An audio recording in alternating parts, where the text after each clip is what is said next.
बचपन की यादें हैं जो स्कूल में हम लोग इंडिपेंडेंस डे के दिन स्टेज पर हम लोग असेंबली के वक्त गाना गाते थे। कोई इंडिपेंडेंस वाला गाना गाते थे। एक मतलब स्किट बनाया जाता था, हम लोग रिहर्स करते थे इंडिपेंडेंस डे के लिए, मतलब मार्च पास्ट होता था इंडिपेंडेंस डे पर। तो ये स्कूल की यादें बहुत ताज़ा हो जाती है इंडिपेंडेंस डे के वक्त। और मुझे याद है कि बचपन में छाया गीत आता था घर पर। तो वहाँ मतलब जो हमारी फिल्मों के फेमस जो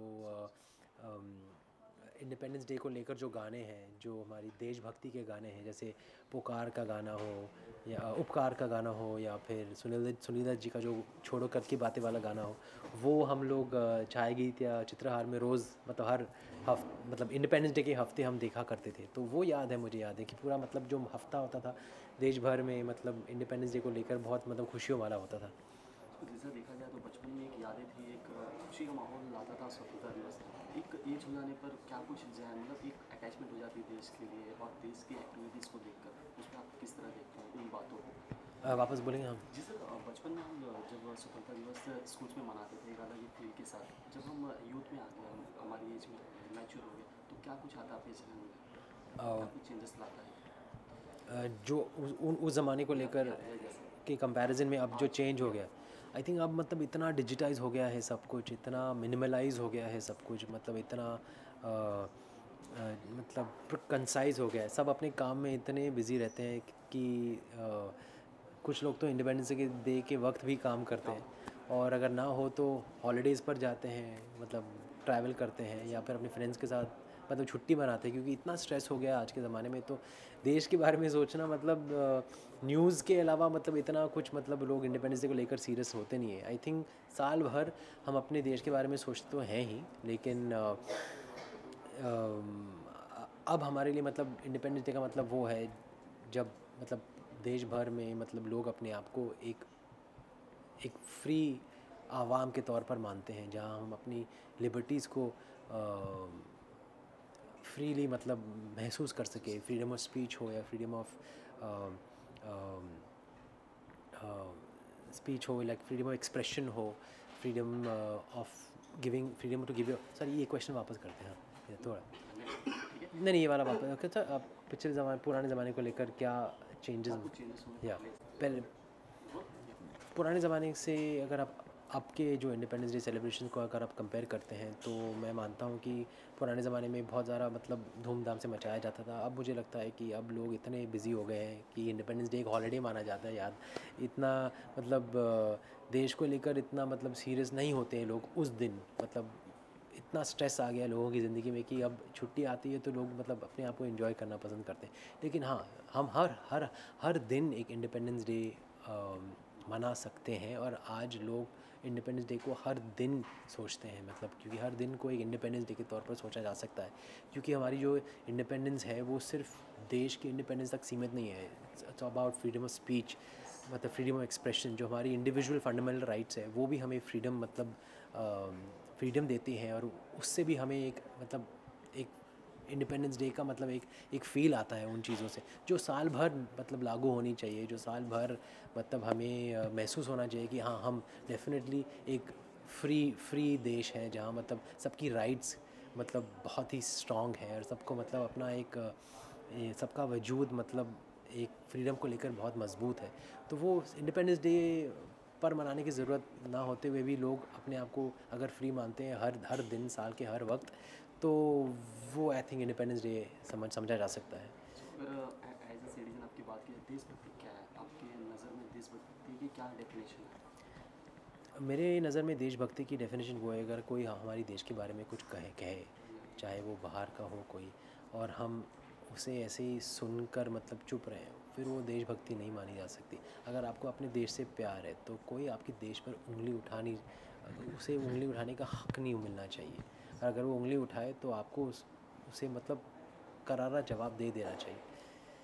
सो तुषार, अगर रिसेंटली देखा ये आपकी फिल्में जो लाजवाब थी, गोलमाल और उससे पहले भी जो थी, रिसेंटली आप अनुपम सर के एक्टिंग इंस्टीट्यूट में भी नजर आए लक्ष्य के साथ, क्या कुछ मेमोरीज थी, कुछ हमें पता है? अनुपम जी बस मतलब लक्ष्य से मिलना चाहती थी, तो मैंने उन्हें बोला कि आप घर आ जाओ। तो फिर मैंने सोचा कि अरे आप क्यों आते हो, अभी लक्ष्य तो मतलब बड़ा हो गया, मैं लेके आता हूँ उसको आपके घर। तो उन्होंने कहा कि नहीं, आप मेरे स्कूल आ जाओ। तो मैं उसे उनके स्कूल ले गया, तो वहाँ मतलब लक्ष्य ने काफ़ी इन्जॉय किया, काफ़ी इधर उधर घूम रहा था।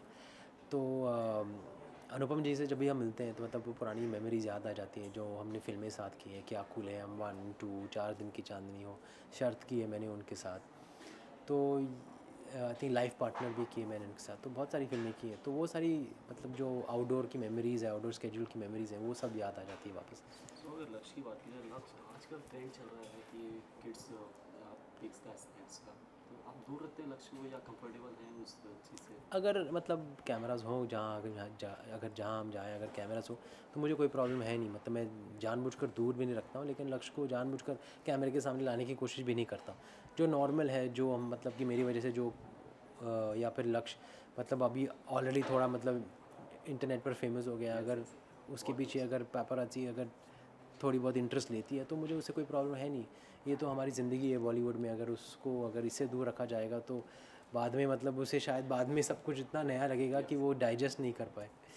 सो रिसेंटली आपने एक फ़ोटो भी शेयर की कि वो पूरा वो चाइल्ड ग्रुप था, उसके बारे में ज़रा बताएं, कुछ यादें रही उसकी? आप बहुत छोटे थे, ऋतिक रोशन भी थे, जी, तमन्ना जी। खाना भी थी, तो या क्या कुछ यादें थी उसकी? वो मुझे याद है कश्मीर में किसी फ़िल्म की शूटिंग के दौरान वो फ़ोटो खींची गई होगी। मुझे याद नहीं है कौन सी फ़िल्म थी, क्योंकि मैं 3-4 साल का ही था, तो आई थिंक रीना रॉय जी थी। तो आई थिंक वो डायर की जो फ़िल्म अगर हुई होगी उस ज़माने में, तो वो आशा होगी या अपनापन होगी या ऐसी कोई फ़िल्म होगी, अर्पण या कुछ, मुझे याद नहीं है कौन सी फ़िल्म, लेकिन कुछ किसी ऐसी ही कोई फ़िल्म के वक्त आई थिंक वो फ़ोटो खींची गई होगी, क्योंकि हम सब साथ में आउटडोर में रहते थे, मतलब ओबरॉय होटल में श्रीनगर में। तो आई थिंक ये शाम को पैकअप के बाद थोड़ी बहुत मतलब वीडियो रूम में सब बैठा करते थे या फिर हॉल में बैठा करते थे या लॉन में बैठा करते थे। तो उस दौरान आई थिंक बच्चे सब साथ हुए होंगे, तो सब फ़ोटो खींची हुई होगी, क्योंकि ये सारे बच्चे जो थे उस फ़ोटो में हम सब खेला करते थे, मुझे याद है बचपन में। अब तो नहीं मिलते, सब अपनी दुनिया में बिज़ी हो गए हैं, लेकिन ये एक ग्रुप सा था, मतलब जो डैड के फ्रेंड्स भी थे और को स्टार्स भी थे उस वक्त। सो अभी आफ्टर तो फ्यू डेज आप जाने वाले भी है ग्रैंड मार्शल के, सो उसके बारे में ज़रा बताएं, क्या कुछ है, क्या कुछ कनेक्शन, क्या कुछ बॉन्डिंग है आपकी, क्यों मतलब क्या किस लिए स्पेशल है? ग्रैंड मार्शल का जो इनविटेशन आया मुझे, वो कैलिफोर्निया में बे एरिया में जो मनाया जाता है इंडियंस के साथ, वो उसके लिए था। और मैं जा रहा हूँ अभी वेडनेसडे, अगले हफ्ते निकल रहा हूँ। तो मेरे लिए ये बहुत बड़ी बात है, क्योंकि वहाँ ये फंक्शन बहुत बड़े पैमाने पर मनाया जाता है, और मुझे as the main grand marshal बुलाया गया है। तो मैं डैड के साथ गया था बहुत साल पहले, और अब खुद जा रहा हूँ, तो एक थोड़ी नॉस्टैल्जिया भी हो जाती है। और एक प्रेस्टीजियस तरीके से मनाया जा रहा है ये, क्योंकि वहाँ के जो गवर्नमेंट ऑफिशियल्स हैं वो भी आएंगे इस फंक्शन को अटेंड करने, और लोगों से मिलने का मौका मिलेगा, वहाँ के लोगों से जो मेरे फ़ैन्स हैं, जो मेरी फ़िल्में देखा करते हैं, गोलमाल के फ़ैन्स जो हैं, जो वहाँ रहते हुए भी मतलब हिंदी फ़िल्मों को मतलब उन्होंने छोड़ा नहीं है, और हिंदी कल्चर को छोड़ा नहीं है, जो अभी भी हमारी जो यहाँ की सभ्यता है उसको वहाँ बरकरार रखे हुए हैं। तो उनको अच्छा लगेगा मुझसे मिलने में, मुझे अच्छा लगेगा उनसे मिलने में। देखते हैं क्या होता है, मैं पहली बार जा रहा हूँ। सो देश की बात करें तो आजकल कमर्शियल मूवीज़ का बड़ा ट्रेंड चल रहा है, बड़ा ही लोग प्यार दे, ऑडियंस भी बहुत चाव से आज देखती है, तो आपका क्या देखें, आप करना चाहते हैं इस तरह की कोई फिल्म जो आप शूट करें, जो आप पसंद करें, कंफर्टेबल कमर्शियल फ़िल्म होगा। है या मैं हमेशा से कमर्शियल फ़िल्में ही करता आया करता है हूँ, उसी मतलब बात? और सीरियल्स में, सीरियल्स। सिविल्स ड्रेस में police officer has the role in the ऐसा सीरीज। कोई प्रेफरेंस नहीं है, जो भी फ़िल्म मुझे ऑफ़र की जाती है उसमें से जो बेस्ट लगता है मुझे स्क्रिप्ट, वही करता मैं, चाहे वो कमर्शियल हो नॉन कमर्शियल हो। शोर इन द सिटी टाइप की फ़िल्म भी की है मैंने डर्टी पिक्चर भी की है, क्या कूल है हम भी की है, गोलमाल भी की है, शूट आउट भी की है। तो हर टाइप की फ़िल्म करना चाहूँगा, अभी तो जवान हूँ। सो रक्षाबंधन भी आ रहा है, क्या कुछ खास है इस बार एकता मैम के साथ? ऐसा कोई डेफिनेट प्लान नहीं है, जिस दिन रक्षाबंधन होगा आई थिंक उसी दिन हम डिसाइड करते हैं क्या करना है, कब मिलना है, कहाँ राखी बांधनी है। कैजुअली लेते हैं हम लोग, क्योंकि साथ रहते हैं हम साल भर, तो साल भर हमारे लिए रक्षाबंधन की तरह है। सो एकता मैम की मूवी आ रही है लैला मजनू, उसके लिए एक्साइटेड है? बहुत एक्साइटेड हूँ, कल ही ट्रेलर लॉन्च हुआ है, और बहुत मतलब अच्छा रिस्पांस मिला है। न्यू कमर्स वाली जो एक लव स्टोरी होती है, जैसे बॉबी में थी, लव स्टोरी में थी, वो आई थिंक आज के ज़माने में इम्तियाज़ अली हैं जो मतलब उस इमोशन को बहुत खूबसूरती से पेश करके लाते हैं फ़िल्मों में, जैसे जब वी मेट में किया था, रॉकस्टार में किया था। और एक नए सिरे से, मतलब नए चेहरों को लेकर, और कश्मीर में शूट गई फ़िल्म, आई थिंक बहुत अच्छी यादें आ जाती है जो हमारी क्लासिक लव स्टोरीज़ हैं उनकी। और आज के जो दौर में मतलब जो एक ट्रेंड, मतलब जो एक अलग माहौल बन गया है उसमें कैसे लैला मजनू का जो एक स्ट्रॉन्ग पुराना इमोशन है वो कैसे आएगा, वो क्या होगा अगर वैसा कुछ हो जाए आज की युवा पीढ़ी में के किसी दो मतलब लड़का लड़की के साथ, वो आई थिंक इस फिल्म में बहुत इंटरेस्टिंग होगा देखना। सो आपके बड़े करीबी रोहित सर भी सिम्बा लेके आ रहे हैं इस दिवाली, उसके लिए भी कुछ क्रिसमस में आ रहे थे, या क्रिसमस में। हाँ दिसंबर या जी जी, सो उसके लिए क्या कुछ एक्साइटेड है आप या कुछ बात हुई है बहुत रोहित एक्साइटेड सर हूँ। से? आई थिंक रोहित का जो जॉनर है वो देश भर के लोग पसंद करते हैं, बच्चे भी पसंद करते हैं, फैमिलीज पसंद करते हैं, मासेस पसंद करते हैं।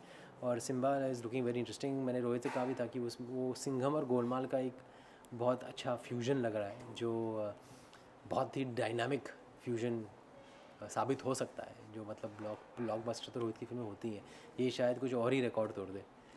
सो आपके अपकमिंग प्रोजेक्ट जानना चाहेंगे, क्या कुछ किसके लिए प्रिपरेशन कर रहे हैं, क्या कुछ कर रहे हैं? अब मैंने एक वेब सीरीज़ को यस बोला है जो एक कॉमेडी होगी, और मैंने एक दूसरी फिल्म को भी यस बोला है जो एक फार्स है, लेकिन कॉमेडी होते हुए भी ब्लैक कॉमेडी के जॉनर को मतलब ब्लैक कॉमेडी के जॉनर के ज़्यादा करीब है, और सीरियस इशू को लेकर एक एंटरटेनिंग स्टोरी बनाई गई है जिसमें आई थिंक मुख्य किरदार मेरा है। तो मैं उसकी अनाउंसमेंट बाद में करूँगा जब सब रेडी हो जाए, लेकिन फ़िलहाल हाँ बोला है मैंने।